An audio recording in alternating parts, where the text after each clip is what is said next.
Shalom. This week is a double header. We read two Torah portions, Tazria and Metzora, beginning in Sefer Vayikra, book of Leviticus, chapter 12.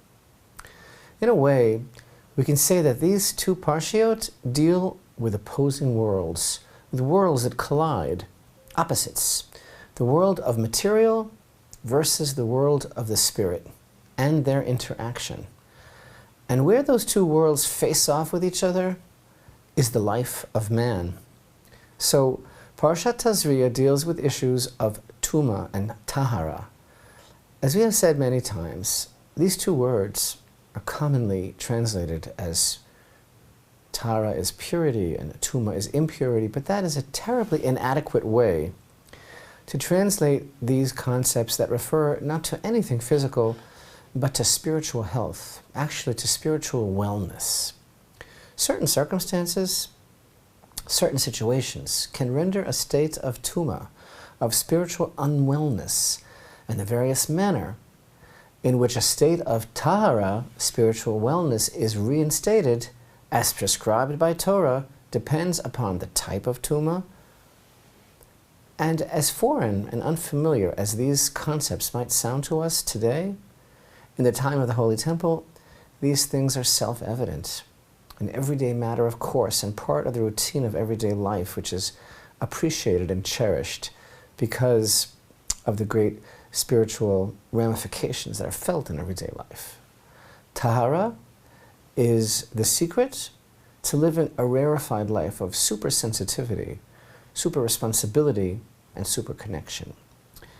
That is so far from our existence and from our consciousness today. But the concept it conveys is just as relevant. And by the way, one area of life wherein the concepts of tahara and tuma have been consistently observed with dedication carefully by Israel that is not dependent on the Holy Temple are the laws that are known as family purity. These mitzvot are indeed the secret of the Jewish marriage and the constant renewal of the covenant between husband and wife. Concepts of tahara and tuma come to create a balance between two main factors in our lives: the body, which is the material, and the spirit, the soul. A human being is created from the dust. It doesn't get more material than that, the very epitome of material. And it returns to the dust upon death. And into this physical body, Hashem breathed the soul, the spirit. As in Genesis 2:7, he breathed into his nostrils the breath of life. From his first moment, therefore, man, from his first moment of creation, is conflicted and suspended between these two contrary worlds. And man has a task which is not easy and sometimes appears impossible. And that is to bridge between these worlds. Now, the balance between material and spiritual is a delicate one and requires a person to work hard and stay focused on the spiritual priorities of life while the vision is blurred constantly and clouded by the gravitational pull of the material, which amounts actually to nothing more than illusion and fantasy. By Hashem's infinite wisdom, the Torah's design of tahara and tuma placed the goal of maintaining the balance within reach. On the one hand, we live in a teeming physical world of material, and it's intrinsically imperative to our existence. But on the other hand, a man needs spiritual checks and balances that emanate from the realm of holiness, that resonate within the godly soul in order for us to redeem our own humanity, so we don't plunge into the abyss.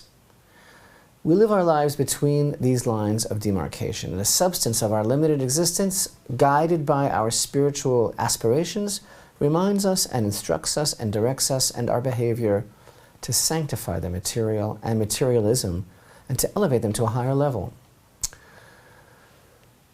So now, in the Torah portion of Sarat, of Tazria, and continuing into the Torah portion of Metzora, we encounter the mysterious element of Tzar'at. Appears in both parshiot. And in the portion of Tazria, we encounter the Tzar'at of a person. Now this, again, has been mistranslated with the word leprosy, which has nothing whatsoever to do with the elements of Tzar'at. So first we encounter the Tzar'at of a person, but there's also the Tzar'at of a house, and in clothing and utensils, which appears in Parashat Metzora. This Tzar'at, let's just call it Tzar'at and not even once call it leprosy, because that's not what it is. It's a type of spiritual illness, and it's contagious, and it's manifest through actual afflictions. It's not psychosomatic. It is manifest through actual afflictions in the skin or in the flesh, which the Torah calls various types of negaim, nega in the singular. And there's only one qualified practitioner who has the power and the authority to rule, to establish whether or not this particular affliction is indeed a bona fide nega of Tzar'at, and if it is tahor or tameh, if it is clean or unclean, and if the sufferer must be quarantined, and for how long. And that practitioner is the Kohen. And it's only his oral declaration that renders the nega to be impure. So indeed, this Tzar'at is a disease of the soul, with a physical manifestation.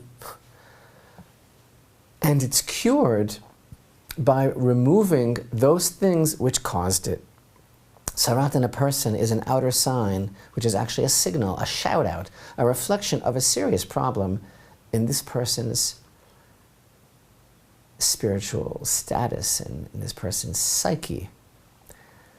It may infect the individual's clothing or house or his vessels. The truth is that our sages delineate numerous sins, right, if you will, that are responsible for contracting the disease. However, the essential overwhelming cause for Tzar'at is understood to be brought about for indulging in lashon hara, literally evil speech, such as tale-bearing, gossip, character defamation. The Torah actually alludes to this later by illustrating that when Moshe's sister Miriam spoke negatively about her brother, she was smitten with Sarat. I refer, of course, to the end of chapter 12 of the book of Numbers. In fact, the word Metzora, the word our Parsha uses to describe one who is afflicted with Sarat, the word actually can be seen to be a contraction of the Hebrew words motzira, which literally means bringing forth evil, meaning evil speech. Interestingly, the Holy Baal Shem Tov's spin on this motzira is that the Tzar'at takes the evil out of a person. I like that. In any event, all agree that the predominant negative character trait, attribute, which causes this nega is haughtiness, ga'ava, conceit. And honestly, we can relate to this disease of conceit as being the downfall of Western man, if you look at history. So what is the connection of ga'ava, of this arrogance, this haughtiness, this conceit, with evil speech? Quite simply, the haughty individual actually has a serious self-confidence problem. He thinks everything has to be about him because he's terribly insecure. So he resorts to spreading libel and gossip because this enables him to feel superior over his victim, causes his victim to get a bad name, a bad reputation. The subject of the evil speech will be ostracized, shunned, and now the speaker, in a sense, rules over his victim. And the one who has committed this sin, the speaker, his spiritual foundation is really warped, twisted, negative. And this, his problematic, diseased spiritual essence is what ultimately causes the nega in his body. And the Metzora, the sufferer, the one who's afflicted with the Tzar'at, his purification after the Kohen's diagnosis is, among other things, part of his purification process to bring a hyssop, which is a very lowly plant, symbolizing simplicity and humility. And this is part of the tikkun, the fixing of his conceit. His purification process helps to prepare him to realign his material and spiritual, to fix the bridge between his body and soul. And the process begins with the seeing, the examination of the Kohen, whose vision penetrates the material, the outer body, gives him a vision of the state of his inner soul to determine how much is missing in the balance which was caused by this attribute of his, this arrogance, this conceit. And according to the Kohen's determination, he will decide what the problem is and if he needs to be closed up from society and for how long. The second of our two Torah portions this week, Parashat Metzora, continues with this theme and completes some of the ideas of Tazria and deals with the issues of the Tzar'at of the house.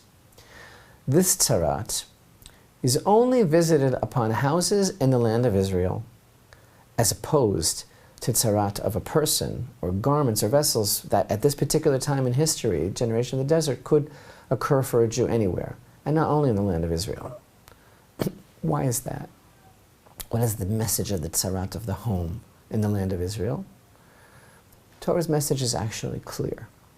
It's building a home in the land of Israel is not like building a home outside the land.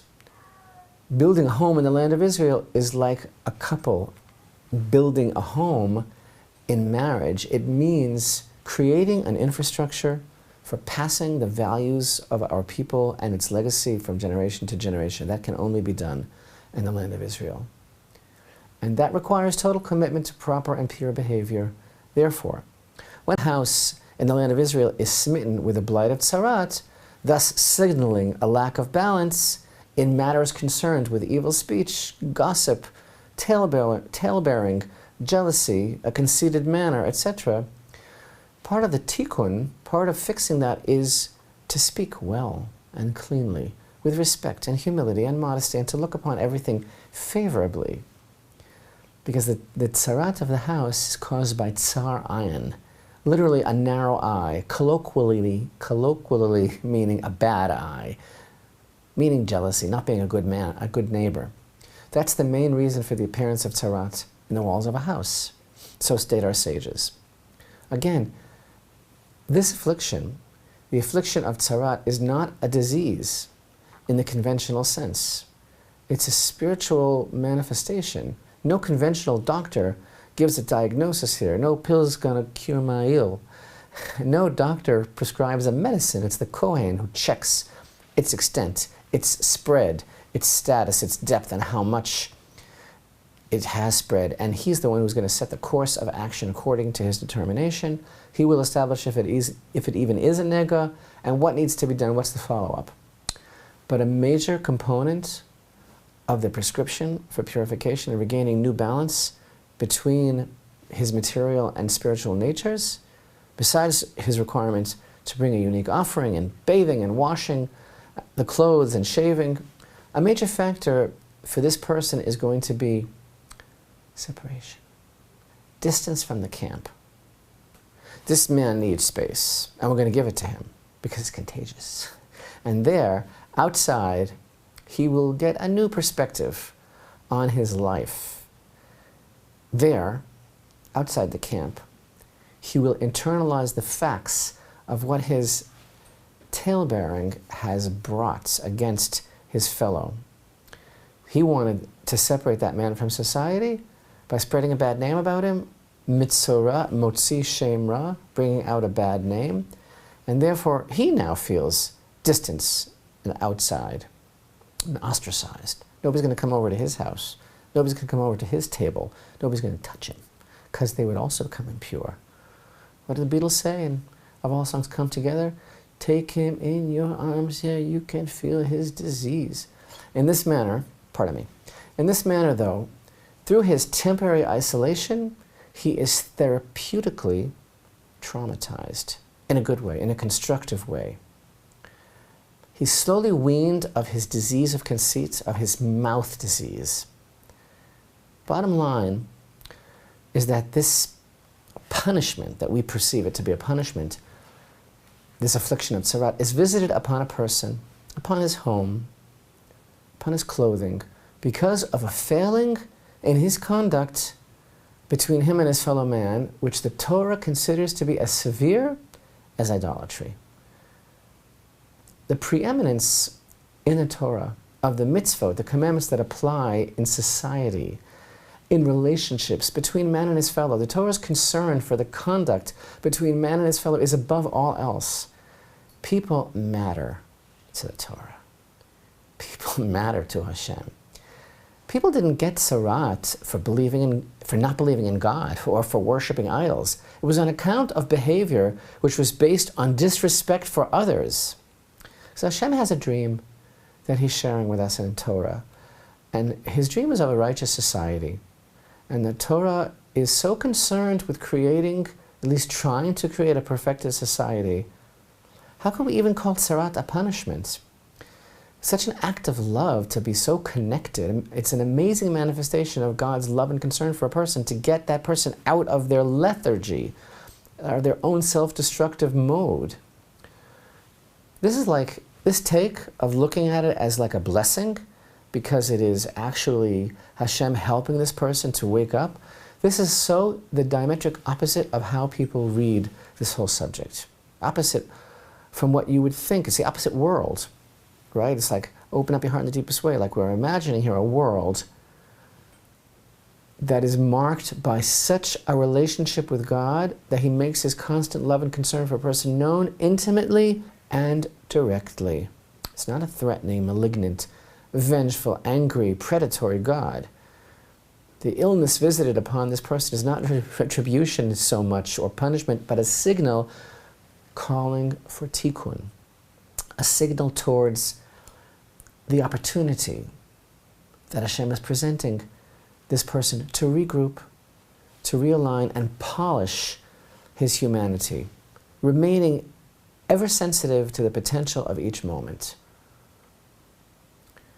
It's about opening up to receive this channel that's pouring positive energy down on us all the time. It's so apropos that we are beginning the month of Iyar this week and reading these two Torah portions, because the month of Iyar is all about the positive energy that's reaching us.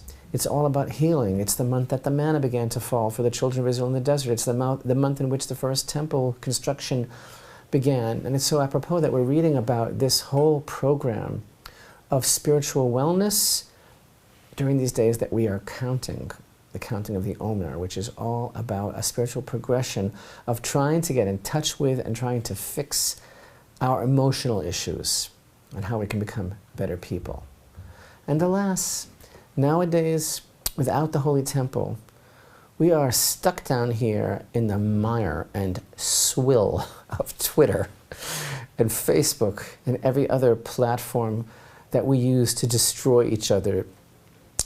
How do we climb out of this mess and become sensitive to the things that we say and the things that we write and communicate about other people? How do we fix the sickness of our own abusive speech, both private and public? Think about it. Think about the amount of abuse that is poured on everybody, by everybody. Think about every election campaign. Think about every business. Think about everything. How many leper camps, right? How many camps of Mitzoraim would have to be opened if, according to recent statistics, there are 1.23 billion people logging into Facebook every day, 175 million active Twitter accounts. How much work could the poor, overworked Kohanim have to diagnose all of these people? But what a better society we would have after they finish their treatments. Today, people speak without thinking. People write without thinking. Capital letters sometimes, bold. Tale-bearing and gossip and hurting everybody, individuals and groups, and nothing happens to us, and we don't learn any lesson. You know, even to be able to receive this treatment of getting the affliction of Tzar'at, you have to be on a high level. In fact, the holy Al-Shich, one of our commentators, he writes that this whole idea of getting an affliction of Tzar'at, this outer revelation of this disease of the soul, it was only manifest in the generation of knowledge. That's the generation of the desert, you know, the Jews that came out from Egypt and the ones that received the Torah, that were the generation that we're reading about as we begin the book of Numbers. Because in those days, somebody that went against the stream, somebody that was out of sync with the universe, aka a sinner, was still the exception to the rule. But, he says, in our time, there's no place for this manifestation because we would all turn into Mitzoraim. So he says, thank God we don't have this anymore because otherwise we would not be able to exist. And you know, we meet people all the time and we treat them like Mitzoraim, like lepers.